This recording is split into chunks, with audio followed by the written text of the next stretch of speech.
Dear friends, आप सभी का मैं रवि प्रकाश देवा स्वागत करता हूं। आज की वीडियो में मैं आपको बताऊंगा कि डिपार्टमेंट ऑफ पोस्ट के साथ किस प्रकार से आप कॉन्ट्रैक्चुअल कस्टमर बन सकते हैं, कॉन्ट्रैक्चुअल कस्टमर बनने के क्या फ़ायदे हैं। दोस्तों, इंटरनेशनल मेल प्रोडक्ट में, इंटरनेशनल मेल सर्विस में 4 प्रकार के प्रोडक्ट उपलब्ध हैं: ईएमएस, एयर पार्सल, आईटीपीएस और रजिस्टर्ड स्मॉल पैकेट्स, जिससे आप गुड्स भेज सकते हैं। इन चारों ही प्रकार की सर्विस के लिए कॉन्ट्रैक्चुअल कस्टमर बनने का प्रोविज़न है। इसके लिए आपको डिपार्टमेंट के साथ एक एग्रीमेंट साइन करना पड़ता है। प्रोडक्ट वाइज आपको एग्रीमेंट साइन करना पड़ेगा। एग्रीमेंट का जो फॉर्मेट है वो आपको डिस्क्रिप्शंस बॉक्स में मिल जाएगा। एग्रीमेंट को साइन करने का क्या क्या फ़ायदा है, आइए देखते हैं। सबसे पहला फ़ायदा ये होगा आपको कि एग्रीमेंट साइन करने के बाद आपको आर्टिकल बुक करने के लिए एडवांस पेमेंट फैसिलिटी मिल जाएगी। एडवांस पेमेंट फैसिलिटी का मतलब ये हुआ कि आप जिस प्रोडक्ट के लिए एग्रीमेंट साइन किए हैं उस प्रोडक्ट के लिए आपका कस्टमर आईडी और contract ID department of post create करेगा, और इस प्रोडक्ट के अगेंस्ट में आप जितना भी अमाउंट चाहें, जिसकी मिनिमम लिमिट 5,000 रुपया है, जमा कर सकते हैं। और आपके इस कस्टमर आईडी और कॉन्ट्रैक्ट आईडी को डाकघर निर्यात केंद्र के आपका जो यूजर नेम है उसके साथ मैप कर दिया जाएगा। एक बार मैपिंग हो जाने के बाद आप अपने प्रोडक्ट स्पेसिफिक अकाउंट में बैलेंस डाकघर निर्यात केंद्र पोर्टल पर देख सकेंगे। जब कभी भी आप अपना आर्टिकल डाकघर निर्यात केंद्र पोर्टल पर बुक करने के बाद डाकघर निर्यात केंद्र में ले जाएंगे, बुकिंग के बाद जो पोस्टेज है उस एडवांस पेमेंट की राशि से डिडक्ट हो जाएगा, कट जाएगा। आपको कैश में पेमेंट करने की ज़रूरत नहीं पड़ेगी। और यह अपडेट आप अपने डाकघर निर्यात केंद्र पोर्टल पर देख सकेंगे कि बुकिंग होने के बाद एक बार आपने ये अपना डाकघर निर्यात केंद्र पोर्टल पर आर्टिकल बुक करके डाकघर निर्यात केंद्र में दे दिया तो पोस्टेज डिडक्ट होने के बाद कितना बैलेंस बचा है। इससे ये फ़ायदा होगा कि आप बुक करके ये शिपमेंट किसी के द्वारा डाकघर निर्यात केंद्र में भेज सकते हैं। बार बार कैश हैंडल करने की ज़रूरत नहीं। दूसरा इसका लाभ क्या है? दूसरा इसका लाभ ये होगा कि डाकघर निर्यात केंद्र पोर्टल पर आप जब रजिस्टर्ड होते हैं तो अपना केवाईसी अपलोड करते हैं। उसी तरह से जब कॉन्ट्रैक्चुअल कस्टमर बनते हैं डिपार्टमेंट ऑफ पोस्ट के साथ, तो वहाँ भी आप अपना एक बार केवाईसी देते हैं और वो वेरीफाइड हो जाता है। एक बार यदि आप कॉन्ट्रैक्चुअल कस्टमर बन जाते हैं तो आपको हर एक शिपमेंट को प्रेजेंट करते समय संबंधित डाकघर निर्यात केंद्र में बार बार केवाईसी देने की ज़रूरत नहीं पड़ेगी, क्योंकि आप कॉन्ट्रैक्चुअल कस्टमर हैं और आपका केवाईसी वेरीफाइड है। तीसरा इसका फ़ायदा क्या है? कॉन्ट्रैक्चुअल कस्टमर बनने का तीसरा बड़ा फ़ायदा ये है कि आईटीपीएस और ईएमएस में यदि आप एक निश्चित पोस्टेज अमाउंट तक पहुंच जाते हैं महीने में, तो आपको डिस्काउंट दिया जाता है।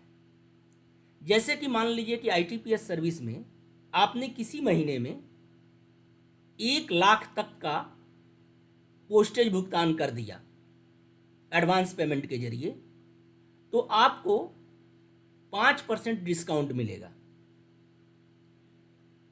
और यदि आपने ये पोस्टेज आईटीपीएस में पूरे महीने का सभी कंसाइनमेंट का पोस्टेज, सभी शिपमेंट का पोस्टेज मिलकर किसी महीने में 2 लाख से ज़्यादा हो जाता है, तो आपको 10% का डिस्काउंट दिया जाएगा। वैसे ही ईएमएस यदि आप बुक किया है और आपने जो ईएमएस बुक किया है वो किसी महीने में 50,000 से 2 लाख के बीच है, तब तो आपको डिस्काउंट नहीं मिलेगा।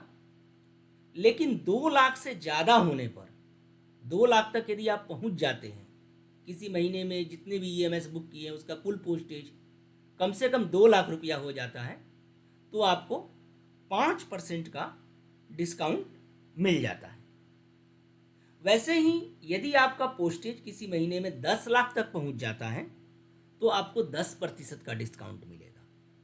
और यदि यह पोस्टेज 50 लाख से ज़्यादा हो जाता है, कम से कम 50 लाख या उससे ज़्यादा हो जाए, तो आपको 15% का डिस्काउंट मिलेगा। तो इस प्रकार से आप डिस्काउंट पा सकते हैं। चौथा फायदा क्या है दोस्तों? जैसा कि मालूम होगा कि अभी अभी सभी प्रकार के प्रोडक्ट पर 18% की दर से जीएसटी लग रहा है। सो यदि आप कॉन्ट्रेक्चुअल कस्टमर हैं, सो डिपार्टमेंट ऑफ पोस्ट जो है आपको मंथली बेसिस पर एक स्टेटमेंट मुहैया कराएगा, जिसमें डिपार्टमेंट ऑफ पोस्ट का भी जीएसटी नंबर होगा, आपका भी जीएसटी नंबर होगा, आपने कितना पोस्टेज पे किया है, आपको कितना जीएसटी लगा है, इसका पूरा ब्यौरा उस स्टेटमेंट में होगा। और इस बेस पर आप अपना जीएसटी रिटर्न जब फाइल करेंगे तो जो भी जीएसटी आपने पोस्टेज के ऊपर दिया है वो आपको इनपुट क्रेडिट के रूप में वापस हो जाएगा। पांचवा फायदा ये है कि यदि आप डिपार्टमेंट ऑफ पोस्ट के कॉन्ट्रेक्चुअल कस्टमर हैं और किसी प्रोडक्ट के अंदर आप मिनिमम 50,000 रुपये तक का बिजनेस महीने में दे रहे हैं, तो डिपार्टमेंट ऑफ पोस्ट आपको फ्री पिकअप की सर्विस उपलब्ध कराता है। यानी जो पिकअप आपको दिया जाएगा वो बिल्कुल फ्री होगा। कॉन्ट्रेक्चुअल कस्टमर का एक सबसे बड़ा फायदा ये होता है कि आप डिपार्टमेंट के ऑफ पोस्ट के लिए आपका एक रिकॉर्ड हो जाता है, और जब कभी भी कोई नई सर्विसेज आती हैं, कोई नई व्यवस्था शुरू होती है, तो आपको बुला करके सबसे पहले इन सारे प्रोडक्ट्स, इन सारे नई सर्विसेज के बारे में जानकारी दी जाती है, क्योंकि आपका कॉन्टैक्ट डिटेल्स सब कुछ डिपार्टमेंट ऑफ पोस्ट के पास रहता है। सो दोस्तों, कॉन्ट्रेक्चुअल कस्टमर बनने में आपको कोई नुकसान नहीं है।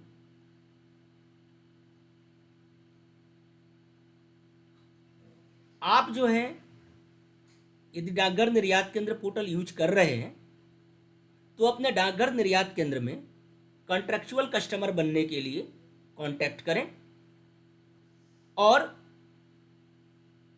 एग्रीमेंट की कॉपी डिस्क्रिप्शन बॉक्स में भी उपलब्ध है और आपको डाकघर निर्यात केंद्र से भी मिल जाएगी, और वहाँ आप डीओपी के साथ एग्रीमेंट साइन कर लें।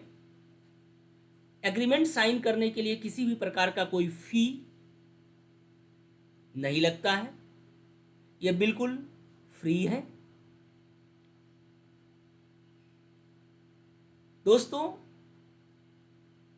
एक बार आप किसी प्रोडक्ट के लिए अगर एडवांस पेमेंट आपने क्रेडिट कर दिया है तो बुकिंग आप तब तक कर सकते हैं जब तक कि उसमें एडवांस पेमेंट पड़ा है, और ये आप अद्यतन देख भी सकते हैं डाकघर निर्यात केंद्र पोर्टल पर। और जैसे ही आपको लगता है कि पोस्टेज समाप्त हो गया एडवांस पेमेंट का, या जो एडवांस पेमेंट आपका बैलेंस है वो नए आर्टिकल बुक करने के लिए पर्याप्त नहीं है, तो आप फिर से उसमें एडवांस पेमेंट जमा कर सकते हैं। एडवांस पेमेंट जमा करने का जो तरीका है वो या तो आप चेक के जरिए कर सकते हैं, या कैश दे सकते हैं, या चाहें तो पोस्ट ऑफिस का जो अकाउंट है उसमें एनईएफटी, आरटीजीएस भी, एनईएफटी भी आप कर सकते हैं। एनईएफटी करने के बाद जैसे ही वो वेरीफाई हो जाएगा, है ना, आपका एडवांस पेमेंट आपके अकाउंट में, आपके कस्टमर आईडी, कॉन्ट्रैक्ट आईडी के अगेंस्ट में वो क्रेडिट कर दिया जाता है। दोस्तों, आप सभी से मेरा अनुरोध है कि आप लोग इस कॉन्ट्रैक्चुअल कस्टमर फैसिलिटी का ज़्यादा से ज़्यादा लाभ उठाएं। मुझे उम्मीद है कि ये वीडियो आपको पसंद आई होगी। इस वीडियो को ज़्यादा से ज़्यादा लाइक करें, शेयर्स करें और सब्सक्राइब करें डाकघर निर्यात केंद्र पर।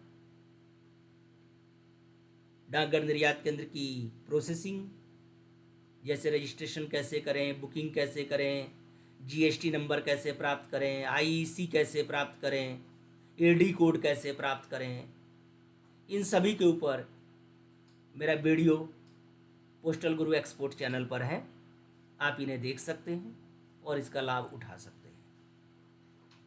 दोस्तों, इस वीडियो को देखने के लिए आप सभी का बहुत बहुत धन्यवाद।